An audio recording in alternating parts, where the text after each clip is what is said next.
जय माँ काली। सभी साधक साधिकाओं और बंधु बांधवों को जय माँ काली। माँ का आशीर्वाद आपके ऊपर हमेशा बना रहे, यही कामना है। माँ के आदेश से आज एक और महत्वपूर्ण वीडियो लेकर मैं आया हूँ आपके सामने, और इस वीडियो को थोड़ा ध्यान से सुनिएगा। ये दरअसल माँ के ही एक भक्त, जो अपने आप को माँ का भक्त बताते हैं, उनसे संबंधित है, लेकिन ये लागू सभी पर होता है। सबसे पहले तो मैं आपको ये बता दूं कि जैसे पहले भी मैंने बताया है, मैं इस समय रांची में नहीं हूँ। रांची जो मेरा अपना आवास था, अभी मैं दिल्ली में हूँ और दिल्ली में ही मैं काम में लगा हुआ हूँ और यहीं पर माँ की साधना भी करता हूँ, माँ की आराधना भी करता हूँ। शीघ्र ही नवरात्र भी आ रहे हैं, शारदीय नवरात्र। प्रयास रहेगा कि उस दौरान भी मैं उपयोगी वीडियो के माध्यम से आपके सामने आता रहूं, परंतु माँ का आदेश था एक विशेष भक्त को लेकर वीडियो बनाया जाए, तो इसलिए ये वीडियो मैं बना रहा हूं। और जहां मैं अभी रहता हूं, ये बिल्कुल सड़क के ठीक बगल में ये मेरा आवास है, तो आपको कई बार मेरी बात के साथ साथ बाहर की आवाज़ें भी सुनाई दे सकती हैं। इसलिए ध्यान को मत भटकने दीजिएगा, अपना ध्यान इस वीडियो में कही गई बातों पर खास कर केंद्रित रखिएगा। और एक महत्वपूर्ण बात यह भी ध्यान दीजिए कि बहुत सारे लोग ऐसे हैं जो वीडियो देखना प्रारंभ तो करते हैं बड़े ही जोश के साथ, नई चीजें सीखने को मिलेंगी, जानने को मिलेंगी, माँ के बारे में जानने का मौका मिलेगा, अवसर मिलेगा। कुछ सेकंड या कुछ मिनट देखते हैं और उसके बाद सोचते हैं अच्छा चलो बाद में देख लूंगा, और महत्वपूर्ण जानकारी रह जाती है, पूरा देख नहीं पाते हैं और बाद में ऐसे ही प्रश्न पूछते हैं जिनका उत्तर वीडियो में पहले ही दिया जा चुका होता है। तो इसलिए वीडियो को अंत तक देखने का ध्यान रखिएगा, साथ ही साथ इस वीडियो को अधिक से अधिक लोगों के साथ शेयर कीजिएगा, ताकि जिनके अंदर भी ऐसी जिज्ञासाएं हैं वो समाप्त हो सकें, जिज्ञासाओं का समाधान हो। और साथ में सब्सक्राइब भी कर लीजिएगा यदि आपने सब्सक्राइब नहीं किया है तो आइए सबसे पहले बात करते हैं माँ के एक भक्त ने, जिन्होंने अपना नाम तो नहीं बताऊंगा मैं उनका, उन्होंने बताया कि वो माँ के भक्त हैं, नौकरी की तलाश में जगह जगह भटक रहे हैं। पहले एक कंपनी में थे, फिर वहाँ से नौकरी चली गई, फिर अभी वो दक्षिण भारत में गए हुए थे नौकरी के लिए, और लगातार उन्होंने मुझे फ़ोन करना, मैंने पहले ही जो नंबर दे रखा है अपने चैनल पर, उस नंबर पर लोग मुझसे संपर्क कर सकते हैं। आपको भी मैं बता दे रहा हूं, नंबर है 9013771101। ये नंबर है। इस नंबर पर मैंने कहा है कि आप सीधे मुझे फ़ोन ना करें या व्हाट्सएप कॉल ना करें, अपनी समस्या आप मैसेज कर दें व्हाट्सएप के माध्यम से, जहां आवश्यकता होगी मैं स्वयं कॉल करूंगा। तो उन्होंने कॉल करना शुरू कर दिया, कोई बात नहीं। और ये जो नंबर है, दरअसल चूंकि मेरे और भी कई काम हैं, ये नंबर अधिकांश समय पर मेरे घर पर रहता है। मेरा बेटा की ऑनलाइन पढ़ाई के लिए इस नंबर का उपयोग होता है घर पर, तो ये ज़्यादातर मेरे बेटा के पास रहता है। तो उन्होंने बार बार फ़ोन करना चालू कर दिया। बेटे को जो डिस्टर्बेंस होना था, चलिए वो अलग की बात है। फिर मेरी बात हुई उनसे, मेरे पास उस समय की दिक्कत चल रही थी, फिर भी उनके विशेष आग्रह को देखते हुए मैंने उनकी अर्जी माँ के सामने लगाई। माँ ने उत्तर भी बताया, बड़े ही प्रेम से समझाया क्या क्या होना चाहिए उन्हें। श्री नवार्ण मंत्र का पाठ, हनुमान चालीसा का पाठ, बहुत ही आसान सरल उपाय बताए। अब आप ये देखिए, कुछ भक्त जो होते हैं, जो स्वयं को बहुत बड़ा भक्त कहते हैं, लेकिन मार्ग पर चलने से दूर रहते हैं और स्वयं जानकारी, इतना अधिक ज्ञान प्रदर्शित कर देते हैं कि ऐसी स्थिति में क्या किया जाए। जब उनको जानकारी दी गई तो उन्होंने कहा कि ये सब तो मैं पहले कर चुका हूं, मैं पहले से करता रहा हूं। अरे भाई, आपने पहले क्या किया उसकी बात नहीं हो रही है। अगर आपने पहले किया तो उस समय उस चीज को करने का समय नहीं रहा होगा। अभी अगर कहा गया है तो इस समय आपको वो करना है। आपने पहले क्या किया, उस समय माँ की आराधना किस तरीके से आपने की, किस प्रकार आपने उसका उच्चारण किया, वो एक बीती हुई बात हो गई। इस समय यदि माँ ने कहा तो इस समय का कोई खास विशेष बात रही होगी, इसलिए इस समय आपको कहा गया। तो वो इतने अधिक ज्ञानी हैं, उन्होंने कहा कि मैं पहले कर चुका हूँ, ये सब कर चुका हूँ, इससे कोई लाभ नहीं हुआ। हर चीज़ केवल लाभ के लिए मैं माँ की साधना करता हूँ, ये सोचकर तो नहीं करता हूँ कि मुझे बहुत लाभ हो जाएगा। और आपको सच्चाई बता दूँ, आर्थिक परिस्थिति यदि मेरी देखी जाए तो मैं आर्थिक कठिनाइयों से जूझ रहा हूँ, बहुत भयंकर कठिनाइयों से। लेकिन ये भी बता दूं, ये कठिनाई मेरी नहीं है, ये माँ की है, क्योंकि माँ की तरफ से दी हुई परीक्षा है, इसे पार करना है। इसको लेकर क्या मैं ये कह दूं कि हे माँ मैं बहुत कष्टों में हूं, मैं तुम्हारी आराधना नहीं कर सकता, छोड़ दूंगा? ये तो संभव ही नहीं है, क्योंकि मुझे पता है कि इस परीक्षा को पार करूंगा। सोने को जब तपाते हैं धरती से निकाल कर, तभी वो सोना बनता है और चमकता है। हीरे के ऊपर जब सुनार की, जौहरी की छोटी हथौड़ी और छेनी लगती है, तब जाके हीरे में चमक आती है और वो एक गहना आभूषण बनता है। तो माँ तो वही चाह रही है, मुझे, मेरे परिवार को तपा रही है, तराश रही है। तो खैर ये तो हो गई अलग की बात।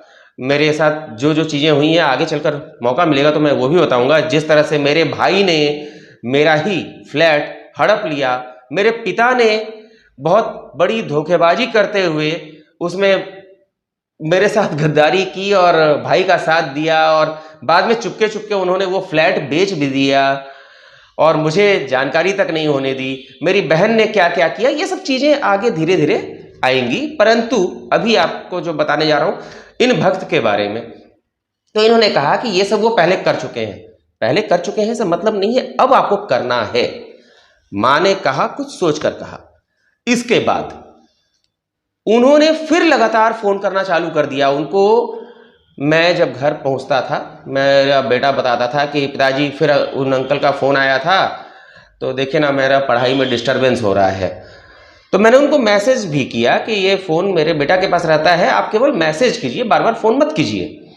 और उसके बाद उन्होंने एक मैसेज लिखा कि आप तो कहते हो कि बिजी रहते हैं और फिर भी आप दिन भर ऑनलाइन दिखते हो। तब मैंने उन्हें अपनी तरफ से संदेश दिया कि मैंने आपको पहले भी बताया है कि ये फ़ोन मेरे बेटे के पास रहता है, मेरे पास नहीं। मैं अपने काम पर रहता हूँ, पत्रकारिता, आयुर्वेदिक चिकित्सा, ये सब मेरा काम है। माँ की साधना मेरे अंदर से उत्पन्न हुई चीज़ है, माँ ने उत्पन्न की है। ये मेरा व्यवसाय नहीं है, अभी तक तो मेरा ये व्यवसाय नहीं है, पेशा नहीं है। माँ की साधना के माध्यम से मैं किसी भी व्यक्ति से धन उगाही नहीं कर रहा हूं। आज तक कोई भी व्यक्ति बता दे कि मैंने किसी से एक पैसा भी मांगा हो या एक पैसा भी किसी से मैंने लिया हो। अगर कोई हो तो दावा करे, तो ये समझना होगा। आगे हो सकता है मां का आदेश होगा तो मैं लोगों की सेवा के लिए इस काम में पूरी तरह उतर जाऊं, ये मैं नहीं जानता। ये सब मां के हाथों में है, मां के आदेश पर निर्भर करता है। लेकिन वर्तमान में ये मेरा व्यवसाय नहीं है। मेरा पत्रकारिता और आयुर्वेदिक चिकित्सा ये मेरा मुख्य व्यवसाय है। और माँ की साधना मैं अपने, चूंकि माँ ने मेरे अंदर जागृत किया है इस चीज को, इसलिए मैं ये करता हूं। माँ का आदेश है, मैं करूंगा, कठिनाई हो कुछ भी हो। पहले हम लोग सुख में थे तब भी करते थे, आज दुख में है, कष्ट में है, तो और हंसते हंसते करते हैं, खुशी से करते हैं, क्योंकि अब ये करने में और अधिक मजा आता है कि बस परीक्षा कुछ समय की है। तो खैर उनको मैंने यही लिखा कि ये फोन मेरे बेटा के पास रहता है इसलिए, और उसकी पढ़ाई के लिए वो ऑनलाइन रहता है व्हाट्सएप पर। इसके बाद बड़ी ही दिलचस्प बात हुई। मुझे नहीं पता था, माँ के आदेश पर मैंने उस मैसेज को देखा, ये फ़ोन मेरे बेटा के पास रहता है, इसमें वो नंबर है, इस पर उनका मैसेज आया हुआ है। ध्यान से सुनिएगा, बड़ा अच्छा मैसेज है उन्होंने लिखा है। इसमें देखिए दिख रहा है कि नहीं, नहीं दिख पाएगा। उन्होंने लिखा है, मैंने लिखा था आपको बताया है पहले ही कि ये फ़ोन मेरा बेटा के पास रहता है। इस पर उनका उत्तर था, आप एक यूट्यूबर हो, प्रोफेशनल रहो आप। मुझे वो शिक्षा दे रहे हैं कि आप एक यूट्यूबर हो, प्रोफेशनल रहो आप। मैं किसी कंपनी में काम करता हूं और क्लाइंट मुझे कॉल करेंगे तो क्या मैं फ़ोन अपने बेटा बेटी के पास थोड़ी छोड़ दूंगा, नहीं छोड़ दूंगा ना, अपने पास ही रखूंगा ना। अब ये दिलचस्प, मजेदार, मतलब अंदर से हंसने का अवसर देने वाली बात है।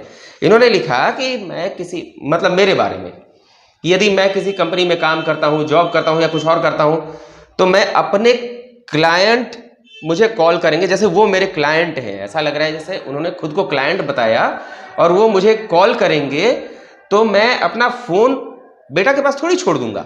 अब ये बताइए, आप सभी भक्तों से, साधक साधिकाओं से मैं जानना चाहूंगा, मैं अज्ञानी हूं, बहुत अधिक ज्ञान नहीं है मुझे, मैं उतना ही जानता हूं जितना माँ बताती है, तो मैं बस इतना जानना चाहता हूं, क्लाइंट क्या होता है, क्लाइंट किसे कहते हैं और प्रोफेशनल किसे कहते हैं। प्रोफेशनल और क्लाइंट तो वो होता है ना, एक प्रोफेशनल वो होता है जो पैसे के बदले, धन के बदले अपने क्लाइंट को सेवा प्रदान करता है। अब माँ के इन्हीं भक्त से भी मैं जानना चाहूंगा, यदि वो इस वीडियो को देख रहे हो तो, कि भाई साहब आपसे मैंने कितने पैसे कब और कहां मांग लिए, या आपने मुझे कितने पैसे भेज दिए। इतने सारे लोग जो भी मेरा वीडियो देखते हैं या जो भी मेरे संपर्क में आए हैं, आप ही बताएं कि किससे मैंने पैसे ले लिए या मांग लिए, कौन मेरा क्लाइंट कब बन गया, मुझे स्वयं नहीं पता। मैं प्रोफेशनल, मैंने पहले कहा कि मेरा ये व्यवसाय नहीं है, पेशा नहीं है, ये मैं माँ के आदेश पर करता हूं। तो वो मेरे क्लाइंट कब से बन गए और मैं प्रोफेशनल कब से हो गया। मैं तो लोगों को जानकारी देने के लिए वीडियो बनाता हूं, लेकिन इस ढंग से अगर कोई बार बार कहना चालू कर दे कि आप, और बार बार फोन करे, देखिए मैं एक बार फिर स्पष्ट कर दूं, बार बार फोन करके आप केवल मेरा ही नहीं अपना भी समय व्यर्थ करते हैं। आपको मां ने जो उपाय बताया उसे ना करके, उस पर भरोसा ना करके यदि आप नए नए उपाय के प्रति भागते रहेंगे तो कोई लाभ नहीं होने वाला। जो बताया गया है उस पर ध्यान केंद्रित कीजिए। जब जिस समय जिस तरीके से जो चीज करनी है वो उसी समय उसी तरीके से होगी। एक बच्चा भी गर्भ में आते ही बाहर नहीं आ जाता है, उसे भी बाहर आने में 9 महीने का समय लगता है, और जन्म के बाद तुरंत ही वह नौकरी पर नहीं जाता, धीरे धीरे बड़ा होता है। तो जिस समय जो होना है वो उसी समय होगा। मेरे कष्ट भी उसी समय समाप्त होंगे जिस समय उन्हें समाप्त होना है। लेकिन मां की आराधना और साधना से ये लाभ होता है, ये फायदा होता है, जो कि मां ने ही बताया कि जो इतना बड़ा कष्ट होना था वो कष्ट घटकर इतना हो जाता है। समय जो इतना लंबा लगना था वो हो सकता है कि घटकर इतना हो जाए। बस ये बहुत बड़ी बात है, इस बात को समझना होगा। लेकिन कृपया ऐसा न कहें कि आप मेरे क्लाइंट हैं, क्योंकि ना तो मैंने आपको कुछ बेचा है या कोई ऐसी सेवा दी है जिसके बदले मैंने आपसे धन लिया हो या पैसा लिया हो या मांग की हो। यदि ऐसा है तो आप बताइए मुझे, मैं भी जानना चाहूंगा कि आप कब से मेरे क्लाइंट हो गए और मैं कब से आपका प्रोफेशनल सर्विस प्रोवाइडर हो गया। तो इस बात का ध्यान रखिए, कोई भी व्यक्ति जो मां के आदेश पर किसी को कोई उपयोगी जानकारी दे रहा है और लोग पूछते हैं, तो पूछने का भी एक दायरा सीमित होता है। आप किसी को बार बार फोन करके परेशान नहीं कर सकते, क्योंकि यह अनुचित और अनैतिक है। आपको जो मार्ग बताया जाता है उस मार्ग पर चलकर देखिए, आपको लाभ होगा। यदि आप मार्ग पर नहीं चलेंगे और कहते रहेंगे कि उन्होंने उपाय बताया, कोई लाभ नहीं हुआ, तो इसमें किसी का दोष नहीं है, दोष स्वयं आपका है। क्लाइंट अभी तक मां की साधना मैं करता हूं, आराधना करता हूं, लोगों को जानकारी देता हूं, लेकिन अभी तक इस कार्य में मेरा कोई क्लाइंट नहीं है। ना मैं पेशेवर बना हूं, ना ये मेरा व्यवसाय है। हो सकता है, मैं फिर से कह दूं, हो सकता है यदि मां का आदेश हो तो आने वाले समय में मैं इस पेशे में भी आऊं, इसे व्यवसाय बनाऊं, क्योंकि जीवन जीने के लिए धन की आवश्यकता होती है और मां तय करती है कि कब किसको क्या करना है, खासकर मेरे को कब क्या करना है, मां के आदेश पर ही मैं करता हूं। यदि मां इस बारे में भी कहेगी तो उस बारे में भी मैं करूंगा। मां के आदेश को मैं नहीं टाल सकता। मां यदि कहती है कि इस दिन इस मंत्र का जाप करो या ऐसा करो, तो मैं उसमें प्रश्न नहीं उठाता कि माँ ये तो मैं पहले कर चुका हूं, कोई लाभ नहीं हुआ। मैं लाभ के लिए केवल नहीं करता हूं, मानसिक शांति, पारिवारिक शांति के लिए करता हूं। और माँ की साधना से स्पष्ट तौर पर लाभ हुआ है, जीवन का लाभ हुआ है। मैंने ऐसे कष्टों को इस प्रकार पार किया है जो कि कोई सोच भी नहीं सकता। ऐसी दुर्घटना भी हुई जिसमें आसपास देखने वालों ने यह समझा था कि स्पॉट डेथ हो गया, लेकिन मुझे कुछ भी नहीं हुआ। मेरे ऊपर से उछल के आकर गिरी स्कूटी, लेकिन फिर भी कुछ नहीं हुआ, केवल चोट आई। तो अब इसे क्या कहेंगे? मां तो हमेशा बचाती है, मां अपने आलिंगन में भर कर रखती है बच्चों को। बच्चे ही ना समझें तो दोष मां का नहीं, बच्चों का है। तो आज ये वीडियो मुख्य रूप से मां के उन्हीं भक्त के ऊपर था कि कृपया आप स्वयं को मेरा क्लाइंट ना कहें। मैंने अभी तक किसी को क्लाइंट नहीं बनाया है, व्यवसाय के रूप में इस कार्य को नहीं अपनाया है। मां का आदेश होगा तब देखा जाएगा। लेकिन जितना मां ने बताया था उस पर वो करके तो देखिए। आप पहले कर चुके हैं उससे मतलब नहीं, अब तो करके देखिए। आज के वीडियो में मैं बस इतना ही कहूंगा, और इतना जरूर कहूंगा कि हमारे चैनल को सब्सक्राइब भी कीजिए और इस वीडियो को अधिक से अधिक शेयर कीजिए, क्योंकि बहुत लोगों के मन में यह भ्रम होता है कि उन्होंने किसी से कुछ पूछ लिया, किसी साधक से कुछ पूछ लिया, उसके बाद वो भले उस चीज को ना करें लेकिन उनके कष्ट दूर हो जाएंगे। ऐसा नहीं होता है। यदि कोई साधक आपको कोई जानकारी दे रहा है, कोई उपयोगी बात बता रहा है, तो उस पर चल कर देखिए, कीजिए, तब जाकर आपका जीवन सुगम बनेगा। और आज के लिए इतना ही। प्रयास रहेगा कि बहुत ही जल्द मैं एक नए वीडियो के साथ आपके सामने आऊं। तब तक के लिए जय मां काली।